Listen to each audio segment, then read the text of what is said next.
are a part of almost any teenager's life, and it's probably safe to assume that everyone knows the feeling of leaving a good movie. You may be smiling because Marlin and Nemo, the father-son clownfish duo from Finding Nemo, have finally been reunited. Or, like most people, you may be crying because Augustus Waters, the 17-year-old cancer patient from The Fault in Our Stars, has died. Or, like me, you may be even terrified to go anywhere alone because you just watched a movie like The Conjuring, or something really creepy has been messing with some family. It is pretty obvious that any good movie makes you feel some sort of emotion, but it may not occur to you what all is going on in your brain to make you feel those things.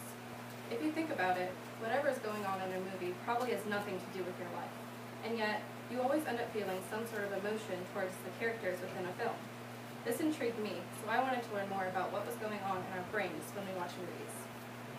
Knowing about the things that make you feel the way you do while watching a film has made me, and hopefully can help you, be more aware as you watch movies in the future.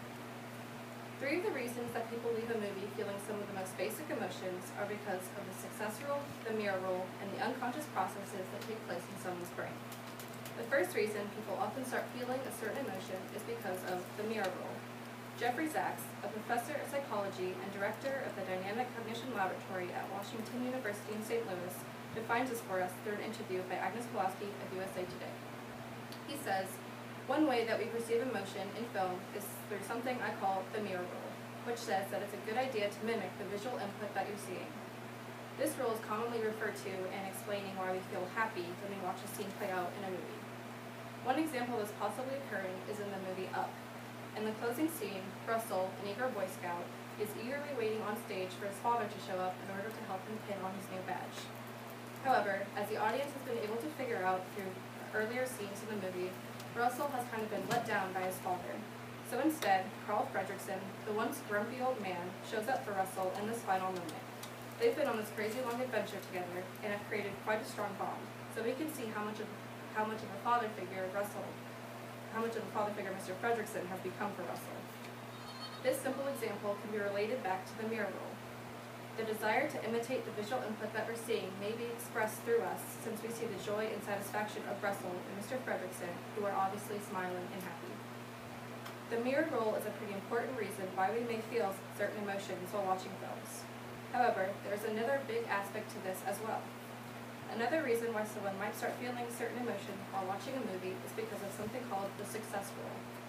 As quoted in the same USA Today article as previously mentioned, Jeffrey Sachs, a psychology professor, defines the success rule for us. He says, "Another general principle of human behavior is what I call the success rule. It says that when you're confronted with stimuli, you tend to perform the behaviors and actions that produce good outcomes in response to stimuli in the past. This rule is best shown whenever someone feels fear while watching a movie. Pretty much any typical horror movie that you can imagine will display the success rule, the natural reaction to behave in a way that has worked for you in the past. Imagine the moment during a horror movie when everything is quiet and still, until some dreaded creature pops up, such as when Pennywise from It suddenly comes into view from the sewers. Your response during this scene would most likely be to flinch, because that's probably how you've acted in the past when something popped up in your face. Sachs describes how, because that particular response worked for you in the past, your brain causes you to react in a similar way during a movie because of the success rule, even though the situation is not real. It is pretty clear to see why the success rule causes us to feel certain things and act in certain ways. However, even though we may not even think about it, there is still more to our brains. The third reason why someone might feel a certain way while watching a movie is because of the unconscious processes that take place in a particular place in our brain. First, it is important to understand that the amygdala is the part of the brain that plays a key role in producing some of the emotions and unconscious processes. Katie Moyes, who has a PhD in pathology, simply defined the amygdala for us in her article, The Scientific American, by saying that, among other things, the amygdala is involved in emotion and decision-making. This diagram was found in an article published by M. Buratov, a professor of biochemistry at Spring Arbor University in Michigan. If you look, you will be able to see where exactly the amygdala is located in the brain. While small, this almond-shaped part of the brain plays an incredibly important role in controlling the things that we feel each and every day. Without our amygdala, we would have a really hard time expressing our emotions, and there would really be no unconscious processes taking place. In order to explain unconscious processes, Brian Smith and Anna Alcazay, each with a PhD in psychology, teamed up with William D.S. Kilgore, who has a PhD in clinical psychology, in order to write an article for Frontiers for Young Minds. They said, "This means that your brain might notice something in your situation and trigger an emotional reaction, all without you even noticing it. Unconscious processes, our brain's unnoticed automatic response to something, often take place whenever we watch a sad movie." One example of this is in the Titanic. As the so-called unsinkable ship went down in the freezing ocean, hundreds of people were screaming, crying for help, scattered. As time went by, it got quieter and quieter. People were dying and no help was coming. Then came the moment when Rose realized that Jack, her love, had joined those who had died in the waters. Again, a simple example can actually be related back to the unconscious processes that take place in our brains.